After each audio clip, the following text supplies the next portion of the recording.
नमस्कार, मैं Neha Tanwar. India news 7.com में आपका स्वागत है। आइए अब शुरू करते हैं आज की खबरों का सिलसिला।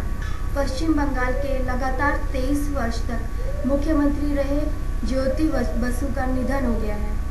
श्री बसु पिछले कुछ समय से बीमार चल रहे थे। उनके निधन पर राष्ट्रपति, प्रधानमंत्री और देश के अनेक मुख्यमंत्रियों सहित केंद्रीय मंत्रियों ने उन्हें श्रद्धांजलि अर्पित की। श्री बसु का अंतिम संस्कार नहीं किया जाएगा।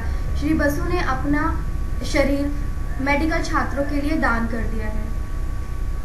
लेकिन ज्योति बसु जीवित रहते रहते दुनिया को बहुत कुछ दे गए और जाने के बाद भी उन्होंने दुनिया को दिया है। ज्योति बसु ने अपना पार्थिव शरीर चिकित्सक छात्रों को शिक्षा ग्रहण करने के लिए दान करने की घोषणा की थी और उनकी इस इच्छा को रखते हुए ज्योति बसु के शरीर को पश्चिम बंगाल के मेडिकल कॉलेज को दान कर दिया गया है। अब ज्योति बसु के शरीर से भारत में मेडिकल की शिक्षा प्राप्त करने वाले शिक्षक छात्र उनसे अध्ययन लेंगे और शिक्षा ग्रहण करेंगे। ज्योति बसु की तरह ही देश के अनेक नेताओं को इसका अनुसरण करना चाहिए। ज्योति बसु के अंतिम संस्कार नहीं किए जाने से जहां करोड़ों रुपए खर्च होने से बचेंगे, वहीं इस देश के महान नेताओं और अनेक अधिकारियों के समय की भी बचत होगी। ज्योति बसु एक देश में मिसाल बनकर आए थे और एक मिसाल छोड़कर चले गए, जिन्हें भारत हमेशा याद रखेगा। कांग्रेस पार्टी के युवराज और राष्ट्रीय महासचिव राहुल गांधी मध्य प्रदेश दौरे पर आज ग्वालियर और सागर में युवाओं से संपर्क करेंगे। आज शाम तक वो भोपाल पहुंचेंगे। श्री गांधी आज रात्रि विश्राम भोपाल में करेंगे। 19 जनवरी को पार्टी के पदाधिकारियों की क्लास लेंगे और MSCT के युवाओं से रूबरू होंगे। श्री गांधी का यह दौरा पार्टी को मजबूत करने के लिए और युवाओं को अपनी पार्टी के साथ जोड़ने के लिए किया जा रहा है। राहुल गांधी आज ग्वालियर और सागर में युवाओं से मिलकर युवाओं को अपनी पार्टी की युवा शाखा NSY की ओर आकर्षित करने के लिए प्रयास कर रहे हैं। मध्य प्रदेश में कांग्रेस पार्टी की जो स्थिति है वो बहुत खराब है। पार्टी में विभाजन है, नेताओं में गुटबाजी है। गुटबाजी के चलते नेताओं के कारण ही मध्य प्रदेश में पार्टी के अनेक नेता चुनाव हार गए हैं। मध्य प्रदेश में यदि कांग्रेस एकजुट होती तो स्वाभाविक है कि मध्य प्रदेश में विधानसभा का चुनाव और लोकसभा का चुनाव दोनों ही पार्टी के पक्ष में जाता, किंतु ऐसा नहीं हो सका है। अब देखना यह है कि राहुल गांधी कल जब भोपाल में अपने पदाधिकारियों की बैठक लेंगे तो उसके बाद इन नेताओं में एकता लाने के लिए क्या असर होता है। लेकिन राहुल के आने से पहले ही मंदसौर के जिला अध्यक्ष सुरेंद्र सेठी ने अपनी सांसद मीनाक्षी नटराजन पर यह आरोप लगाया है कि उन्होंने राहुल गांधी के कार्यक्रम में सम्मिलित होने से उन्हें रोका ही नहीं बल्कि उन्हें जान से मारने की धमकी भी दी है।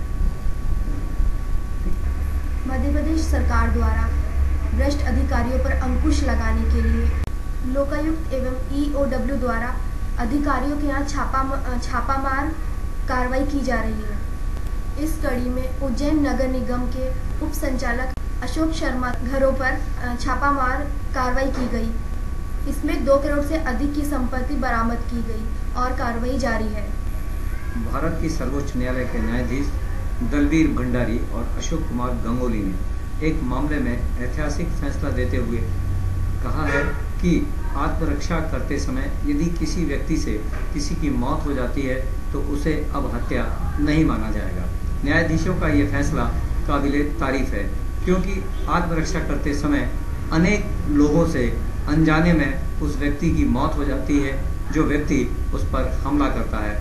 आत्मरक्षा में हमलावर अपने आप को बचाता है और बचाने में कई बार सामने वाले व्यक्ति की मौत हो जाती है।